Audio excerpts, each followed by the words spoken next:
जिंदाबाद। आप बताइए, आज इस मुख्यालय पे आप लोग प्रदर्शन कर रहे हैं, आज इस प्रदर्शन का और भीड़ का मुख्य कारण क्या है? सबसे पहले आपको बहुत बहुत धन्यवाद कि सोशल मीडिया के माध्यम से और इलेक्ट्रॉनिक मीडिया के माध्यम से आप यमुना पार की तहसील करछना का विकासखंड करछना में जो है आज डॉक्टर अंबेडकर वेलफेयर नेटवर्क, जिसको हम डान कहते हैं, डान के तत्वाधान में एक 75 दिवसीय संविधान पद यात्रा निकाली जा रही है। ये ब्लॉक से निकाली जा रही है। आज करछना मार्केट में संविधान यात्रा पूरी निकलेगी। संविधान यात्रा निकालने का पर्पज ये है कि संविधान लागू हुए भी 26 जनवरी को हम लोग जो है 75वीं वर्षगांठ जो है मनाए हैं, और हम लोग एक 75 दिवसीय आज से कार्यक्रम शुरू किया गया पद यात्रा। आगामी 14 अप्रैल बाबा साहेब ने जो संविधान को बनाया है, बाबा साहेब के जन्म दिवस जो हाई कोर्ट स्थित डॉक्टर अंबेडकर मूर्ति स्थल है इलाहाबाद में बृहद पैमाने पर जो अंबेडकर जयंती मनाई जाएगी, ये कार्यक्रम वहाँ पे समापन जाके होगा। विशेष करके आपके मीडिया के माध्यम से कह देना चाहेंगे, ये कार्यक्रम इस बात के लिए किया जा रहा है कि भारतीय संविधान जिस समय भारत में लागू नहीं था या दूसरा संविधान था तो यहाँ पे असमानता था, छुआछूत था, भेदभाव, तमाम प्रकार की विषमताएं थी। लेकिन जैसे संविधान लागू हो गया, आज से 75 साल पहले भारत में एक रूपता, सब भारत के नागरिक हो गए। आज की तारीख में न कोई भेदभाव है, न कोई छुआछूत है, कोई ऊंच नीच की भावना नहीं है। लेकिन देखा जाए कि इन 75 सालों में गरीब और गरीब हुआ है, अमीर और अमीर हुआ। हमारे पास जो सैकड़ों महिलाएं जो दिख रही हैं, डॉक्टर अंबेडकर वेलफेयर नेटवर्क की जो महिलाएं दिख रही हैं, डान की जो कार्यकर्ता हैं, इन सब की एक सूत्री कार्यक्रम यह है कि देश के आज़ादी के 75 साल में और संविधान लागू होने के 75 साल में यहाँ पे तथाकथित व्यवस्था के लोग 100 बीघा 50 बीघे का काश्तकार हैं। लेकिन तब से लेकर हजारों साल से लेकर के आज तक ये लोग, इनके घर के अगवारे पिछवारे साग सब्जी बोने की ज़मीन नहीं है। इनका 1 साल का 2 साल का लड़का गुजर जाए, जिनके पास इतनी ज़मीन नहीं है, ये लोग अपने भूमधरी में अपने बच्चे को दफना पाए, कहीं नारा किनारे, कहीं बारह किनारे, कहीं नारा किनारे दफनाने का काम करते हैं। आपके मीडिया के माध्यम से देना चाहेंगे, हमारे उत्तर प्रदेश के माननीय मुख्यमंत्री जी, हमारे उत्तर प्रदेश के राज्यपाल माननीय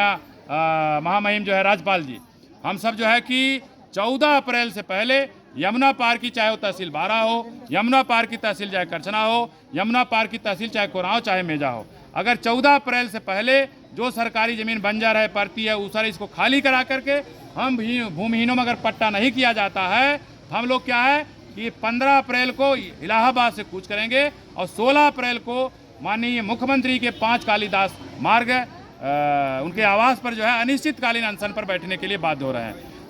जो भी साथी आपके इस सोशल मीडिया के देख रहे हैं, सभी साथियों से आह्वान करना चाहें कि संविधान पद यात्रा में जो भी साथी सम्मान में भारतीय संविधान में विश्वास रखते हैं, भारतीय लोकतंत्र में विश्वास रखते हैं, उनसे आह्वान करते हैं हम सब 75 दिन तक जो है पद यात्रा निकालेंगे। आप अपने स्तर से अपने क्षेत्रों में संविधान के सम्मान में पद यात्रा निकाल सकते हैं, या हमारे साथ जो है कि हम यमुना पार की तहसील बारा और करछना में यात्रा निकालेंगे। आप ये बताइए कि जैसे आज के दिन आप यहाँ करछना तहसील, करछना मुख्यालय पे ब्लॉक में विकास खंड में निकाले हैं, तो क्या इसी तरीके से आज पूरे जनपद में हर मुख्यालयों पे, ब्लॉक मुख्यालयों पे प्रदर्शन हो रहा है? नहीं, जैसे जैसे हम जिस संगठन से जुड़े हुए हैं, ऑलरेडी अहमदाबाद गुजरात, जहाँ पे माननीय हमारे प्रधानमंत्री जी का आवास घर है, वहाँ पे दलित फाउंडेशन, नवसर्जन ट्रस्ट और दलित शक्ति केंद्र, ये 3 संगठनें जो है राष्ट्रव्यापी अभियान शुरू किए हैं, क्योंकि हम भी उसके एक फेलो रहे हैं, उसके एक अनुयायी समर्थक हैं। तो उनके माध्यम से हम इलाहाबाद में 75 दिवसीय डॉक्टर अंबेडकर वेलफेयर नेटवर्क डान के माध्यम से इलाहाबाद, जैसे आज हमारे तहसील में यहाँ निकाला जा रहा है,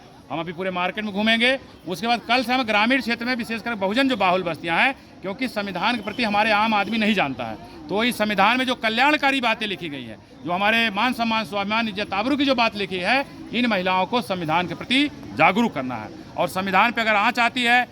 संविधान में कोई अगर बुरी निगाह डालता है, हम लोग ऐसा भी काम करेंगे जो हाथ बढ़ाएगा संविधान के ऊपर गलत निगाह से, हम लोग हाथ काटने का काम करेंगे, जो बुरी निगाह डालेगा उसकी आंख निकालने का भी काम करेंगे। डॉक्टर अंबेडकर वेलफेयर नेटवर्क बहुत पहले से ही कट रहा है, इस तरह से बात कर रहा है। संविधान आपके ही लिए ही नहीं है, संविधान तो पूरे देश के लिए है, लेकिन संविधान पे आँच आए ये तो बहुत बड़ी हमारे भारत के लिए बहुत ही गड़बड़ काम है। एक जात एससी बिरादरी ही नहीं, उसमें फॉरवर्ड बैकवर्ड सारे लोग उस संविधान के नियम कानूनों से चलते हैं। तो ये बताइए, अगर 16 तारीख को काली मार्ग में आप 5 काली मार्ग दास पे आप लोग कूच करेंगे, तो क्या किस तरीके से कि आप ज्ञापन के माध्यम से वहाँ देंगे? काली मार्ग में तो आपको कार्यक्रम करने नहीं दिया जाएगा, तो किस तरीके से वहाँ पे आप कार्यक्रम करेंगे? सबसे पहले आपने बहुत अच्छा सवाल किया। देखिए, हम भारत में जिस समय भारत का संविधान लागू हुआ, सभी लोग यहाँ न कोई ब्राह्मण है, न कोई क्षत्रिय है, न कोई वैश्य है, न कोई शूद्र है या कोई अस्पृश्य नहीं है, सब भारत के नागरिक हुए। उस भारत के नागरिक से आज एक आदिवासी महामहिम हमारे देश के जो राष्ट्रपति हैं महिम द्रौपदी मुर्मू जी, वो भारत की संविधान की देन है कि आज हमारे प्रथम नागरिक जो है वो भारत के संविधान की बदौलत आज हमारे देश का राष्ट्रपति है। लेकिन हमारे ही देश में कुछ ऐसे तथाकथित व्यवस्था के लोग हैं, पूरे विश्व में जितने भी देश हैं उस देश का अगर संविधान है तो लोग उसको संविधान को गर्व से इसका सम्मान करते हैं। लेकिन हमारा भारत एक ऐसा देश है कि संविधान में तथाकथित व्यवस्था के लोग अगर आज उनको अवसर मौका मिल जाए तो इसमें आग लगाने के लिए वो सब जो है विवश हो रहे हैं। विवश क्या, वो उसके लिए उत्सुक है कि कैसे मौका मिल जाए, क्योंकि अभी 4 साल पहले संसद भवन के सामने इसी संविधान में आग लगाने का काम करने वाले किए थे। और यहाँ पे तथाकथित व्यवस्था की जो राजनीतिक हम बात नहीं करना चाहेंगे, बहुत सारे लोग हैं जो संविधान सबको समानता की बात करता है, स्वतंत्रता की बात करता है, लेकिन आप देखा जाए अगर देश के आज़ाद हुए, देश संविधान लागू हुए 75 साल हो रहा है तो गरीब क्यों गरीब और हुआ है, अमीर क्यों अमीर है। इसका मतलब संविधान में लिखी हुई बात का हूबहू अक्षरता पालन हमारे देश में नहीं हो रहा है। विडंबना इस तरह से। आपने जो सवाल किया कि 5 कालिदास मार्ग लखनऊ जो हम लोग पहुंचेंगे, खुफिया विभाग आज से ही सूचना माननीय मुख्यमंत्री को, महामहिम राज्यपाल जी को भेज रहा है। हम चाहते हैं कि 75 दिन समय है, अगर हम लोग 16 अप्रैल को लखनऊ ना पहुंचे उससे पहले माननीय मुख्यमंत्री जी से, महामहिम राज्यपाल जी से अनुरोध है, निवेदन है, प्रार्थना है, हमारे यमुना पार की 4 तहसीलें 12 करछना, कोरांव, मेजा में जितना जल्दी उस समय धान गेहूँ कट जाएगा, जल्दी सरकारी ज़मीनें नाप जो करके क्लियर करें जो लोग कब्जा किए हैं। हम करें बेसा आए, कूला आए, चाहे घर बनाने के लिए चाहे खेती बाड़ी के लिए, हम भूमिहीनों को जो है पट्टा करने का काम करिए। मैं Ram Brij Gautam, advocate high court, संस्थापक डॉक्टर अंबेडकर वेलफेयर नेटवर्क डान। Thank you sir.